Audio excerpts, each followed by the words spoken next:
Ang labanan sa pagitan ng Israel at Iran, Sinasabi ng pinuno ng China na si Xi Jinping na ang Beijing ay labis na nababahala tungkol sa salungatan ng Israel-Iran. Isang Iranian missile tumama sa campus kaninang umaga pagkalipas ng 7:00 AM, nagpapadala ng shockwaves sa mga bulwagan. sinabi ni Benjamin Netanyahu na ang mga teroristang tyrant ay naglunsad ng mga missile sa ospital. Sinabi ni Pangulong Trump na gagawa siya ng desisyon kung sasali sa mga welga ng Israel sa Iran sa loob ng susunod na 2 linggo. Hindi mo alam. Magagawa ko, maaring hindi ko gawin. Walang nakakaalam. Lihim na tinutulungan ng China ang Iran.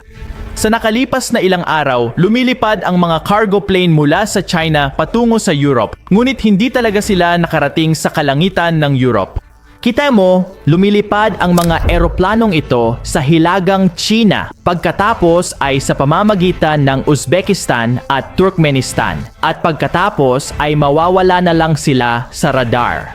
Pinapatay ng mga eroplano ang kanilang tracking signal dahil ayaw nilang malaman ng sinuman kung saan talaga sila pupunta. Ngunit ang pattern ay malinaw. Sa bawat oras na ang eroplano ng China ay malapit sa hangganan ng Iran, nawawala ito sa radar. Halata na kung saan pupunta ang mga eroplanong ito at kung ano ang kanilang dinadala. Narito ang higit pang detalye.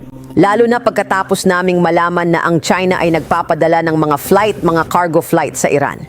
Ano yung nasa mga eroplano? Hindi namin alam. Ngunit alam namin na hindi ito maganda dahil pinapatay ng mga eroplanong iyon ang kanilang mga transponder habang papalapit sila sa airspace ng Iran. Nagpapadala ang China ng isang bagay na ayaw nitong malaman ng mundo.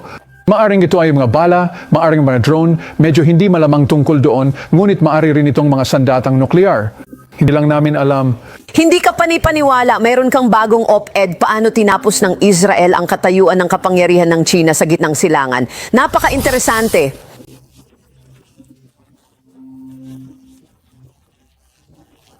Yun ang buwan kung saan ang China ang nagbroker sa deal sa pagitan ng Saudi Arabia at Iran.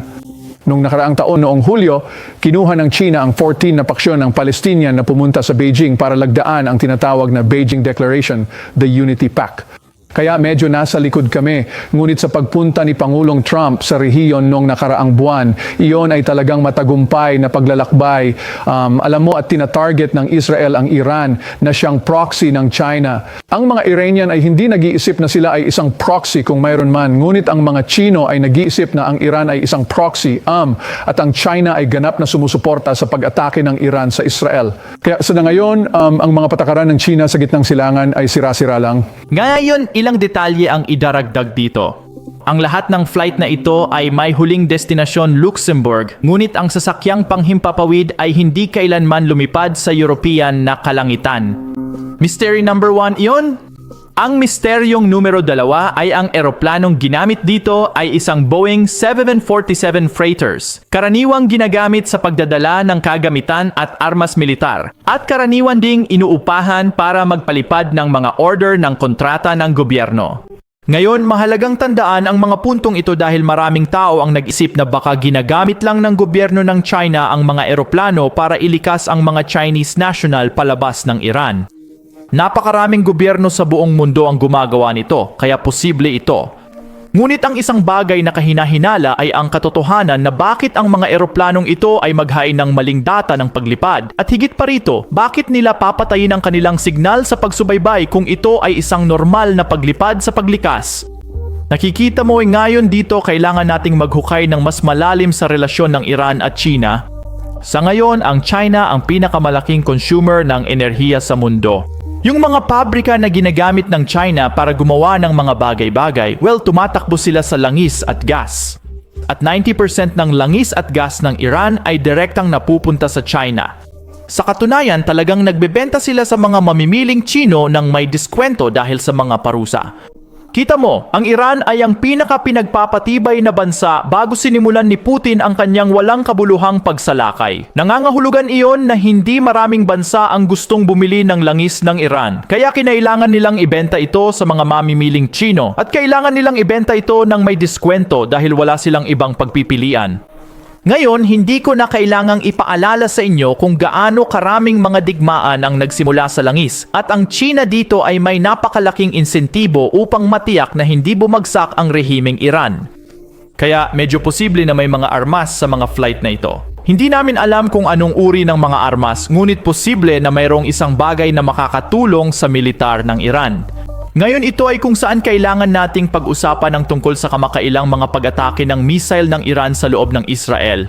Kita nyo, kaninang umaga lang, inatake ng Iran ang isang ospital sa Tel Aviv, ang Soroka Medical Center. Narito ang higit pang mga detalye tungkol diyan at pagkatapos ay mapupunta tayo sa mas malaking trend na nangyayari sa nakalipas na ilang araw sa mga Iranian missiles at Israeli air defenses. Ito ay tiyak na isang masamang balita para sa Israel. Umuulan ng itim na usok mula sa Soroka Hospital sa southern Israel. Isang Iranian missile ang tumama sa campus pagkalipas ng 7:00 a.m. Nagpapadala ng shockwaves sa mga bulwagan. Bigla narinig namin ang pagsabog, sabi ni Juma Abu Kush. Alam namin na malapit ito sa amin. Ang mga labi ay nahulog mula sa kisame. Sa buong araw, ang mga pasyente ay inilikas sa kalapit na ospital habang ang iba ay pinalabas kung kinakailangan ng kondisyon. Sinuri ng mga unang tumugon ang pinsala habang dumarating ang mga pinunong pampulitika upang ipahayag ang pagtutol sa pambobomba. Ang kabuang rehimeng target ngayong umaga ay isang ospital na may mga walang magawa. Ito ay isang matinding krimen sa digmaan at sila ang magdadala ng mga kahihinatnan. Yung mahalaga ding tandaan na ito ay isang lugar kung saan may mga Israeli at Palestinian na darating para sa pangangalaga. May mga Bedouin. Kapag naglalakad ka sa compound ng ospital na ito, may mga tao pa rin sa ibang lugar. May mga lalaking nakasuot ng kipa at mga babae na nakasuot ng hijab at ito ay isang halimbawa kung paano nabubuhay ang bahaging ito ng Israel, kung paano sila namumuhay ng magkatabi at kung paano mayroong isang-isang hinaharap. Ngayon, sinabi ng Foreign Minister ng Iran na pinupuntirya ng kanyang bansa ang isang intelligence building malapit sa ospital. Wala siyang ibinigay na ebidensya para suportahan ang claim na iyon. Tulad ng nakikita ninyo mula sa iyong screen, sinabi ng Iranian Foreign Minister na tinatarget nila ang isang Israeli Military Command and Control Intelligence Headquarter na malapit sa ospital. Sinabi rin nila na hindi naman direktang tinamaan ang ospital. Ang gusali ng ospital ay nagtamo lamang ng ilang mababaw na pinsala dahil ito ay nasa tabi mismo ng sentro ng militar. Ngantiyon ang Iran ay talagang hindi nagbigay ng anumang katibayan tungkol sa kung anong gusali ng militar ang kanilang tinatarget. Ngunit makikita natin sa mga video na lumalabas sa Israel na ang ospital ay talagang lubhang na pinsala. Narito ang isang clip lamang. Salamat po. Ang pangunahing epekto ay ang gusaling ngayon doon. Hindi ko alam kung nakikita mo ang bubong o hindi. Nakikita ko. Dito mismo parang makikita mo ang mga bitak dito mismo. Tiyak na hindi mababaw na pinsala, ngunit hindi iyon ang masamang balita. Ang pinakamasamang balita ay sa huling 24 na oras, ang Iranian missiles ay tumagos sa Israeli air defenses sa mas mataas na rate kaysa sa simula ng operasyong ito. 35% ang mga missile ang tumagos at napakabilis na nila ngayon. 65% lamang ng mga missile na inilunsad ng Iran sa nakalipas na 24 na oras ang naharang ng Iron Dome missile defense system ng Israel. Bumaba mula sa halos 90% noong nakaraang araw, sinabi ng isang senior Israeli intelligence officer sa NBC. Ang Iran ay meron pa ring napakahusay na mga missile at ginagamit nila ang mga ito. Ang mas mabilis na mga missile ng Iran sa huling araw ay nagbigay din sa Israel ng mas kaunting oras upang maghanda bago maabot ng mga projectiles ang kanilang nilalayon na target. Hanggang kahapon, nakakakuha kami ng mga maagang babala tungkol sa 10 hanggang 11 minuto bago aktwal na tumama ang mga missile, ngunit ngayong umaga ay 6 hanggang 7 minuto lamang. Nangangahulugan iyon na ang mga missile ay malamang na mas mabilis kaysa sa mga nauna. Ito ay tiyak na ilang nakababahala na balita at ang kanilang rate ng tagumpay ay patuloy na tataas. Ang Israeli Air Defense ay tinatakbuhan sa lupa at hindi iyon magandang balita para sa sino mang kasangkot. Tandaan, mayroon tayong humigit kumulang 300 sundalong Amerikano sa loob ng Israel.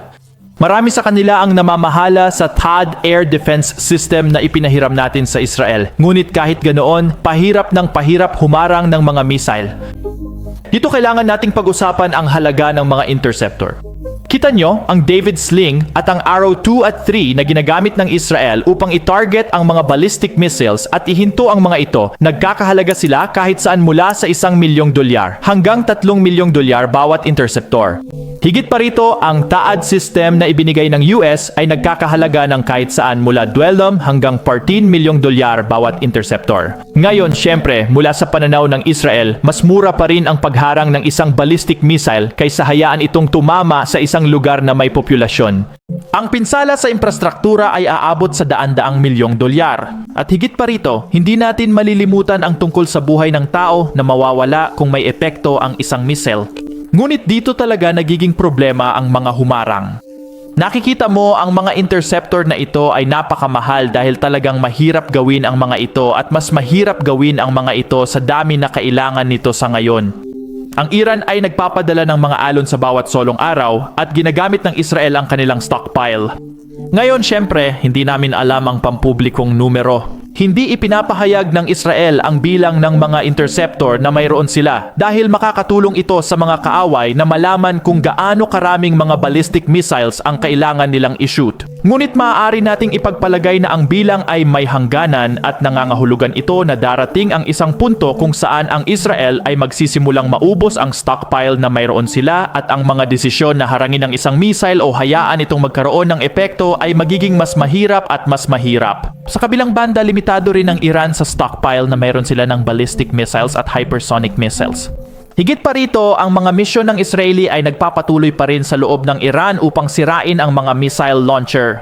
Kaya, makikita mo kung paano ito nagiging isang uri ng war of attrition, kung saan sinisikap ng magkabilang panig na maubusan muna ang kabilang panig ng kanilang mga armas. Ito mismo ang dahilan kung bakit pinalakas ng IDF ang presyon at umaasa sila na sa susunod na mga araw, makumpleto nila ang mga layunin para sa operasyong ito. Tandaan, layunin ng Israeli ay tiyaking hindi kailanman makakakuha ang Iran ng sandatang nukleyar. At ang paraan upang makamit nila ito ay kung sisirain nila ang bawat pasilidad ng nukleyar ng Iran. Kahit na ang isang pasilidad ay mabuhay, ang buong operasyon ay magiging pagkabigo dahil ang Iran ay mabilis na makakabawi kung saan ito tumigil. Ito ay eksakto kung bakit ang Israel ay talagang umaasa na ang US ay makasali at ito ay makakasali sa lalong madaling panahon. Ngunit tila ang White House ay nagpaplano na dahan-dahan ito.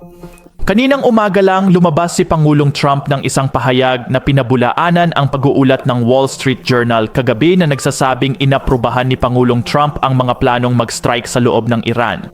Ang tanging bagay na hinihintay ng lahat ay ang pagpapatuloy ni Pangulong Trump. Well, ito ang sinabi ni Trump sa pag-uulat na iyon. Ang Wall Street Journal ay walang ideya kung ano ang aking mga iniisip tungkol sa Iran.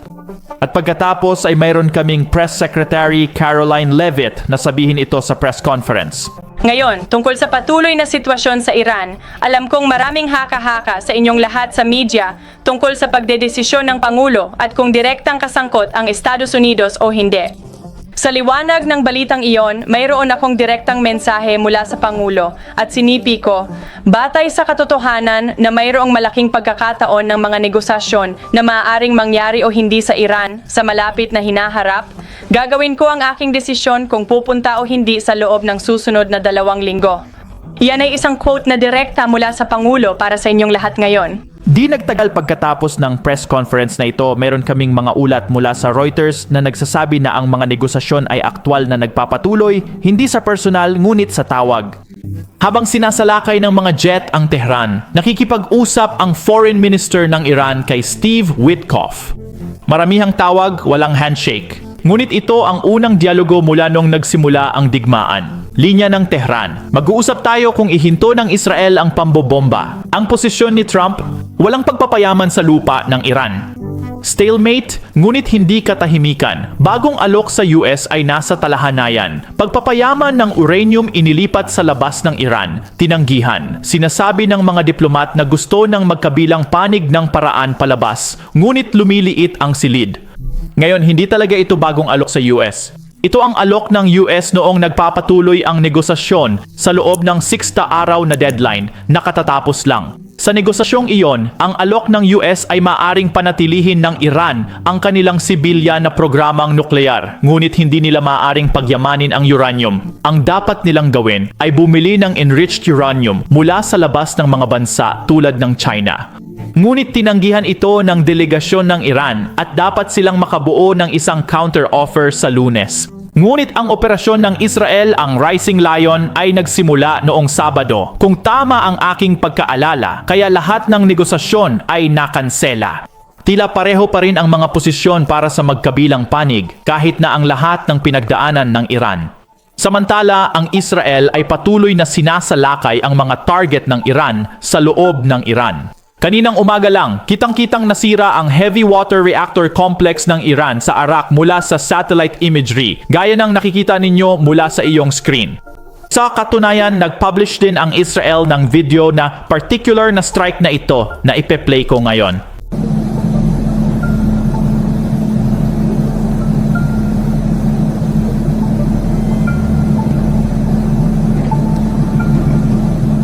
Meron din kaming higit pang impormasyon tungkol sa mga bilang ng nasawi sa loob ng Iran. Ang Islamic Republic of Iran ay patuloy na sadyang maliitin ang bilang ng mga nasawi dahil sa pagnanais na magpakita ng lakas. Ngunit isa sa mga pinakaiginagalang na grupo ng karapatang pantao na may kasaysayan ng tumpak na pag-uulat ng mga bilang ng kamatayan at pinsala sa Iran, kabilang ang panahon ng pag-aalsa noong 2022, ay nag-update ng mga numero nito. Sinabi ng aktivistang karapatang pantao na nakabase sa Washington na 614 katao ang napatay at 1,400 ang nasugatan noong nakaraang linggo dahil sa mga airstrike ng militar ng Israel. Sa mga napatay, natukoy nila ang 263 sibilyan at 154 na mga tauhan ng security force. Ang natitira ay hindi pa naiuri. Tinatantiya din ng grupo na higit sa 130 mga Iranian ang naaresto para sa mga ipinagbabawal na aktibidad sa online na may kaugnayan sa digmaan. Sa Israel, 24 katao na ang napatay, mahigit 500 ang sugatan dahil sa mga missile strike ng Islamic Republic of Iran. Sa katunayan, ang pakikipag-usap tungkol sa mga ipinagbabawal na aktibidad sa online, ang rehimeng Iranian ay labis na nawasak ang internet sa loob ng Iran. Hindi ibig sabihin noon ay hindi ito na-sensor, ngunit ngayon ay nahihirapan na ang mga tao sa pag-internet.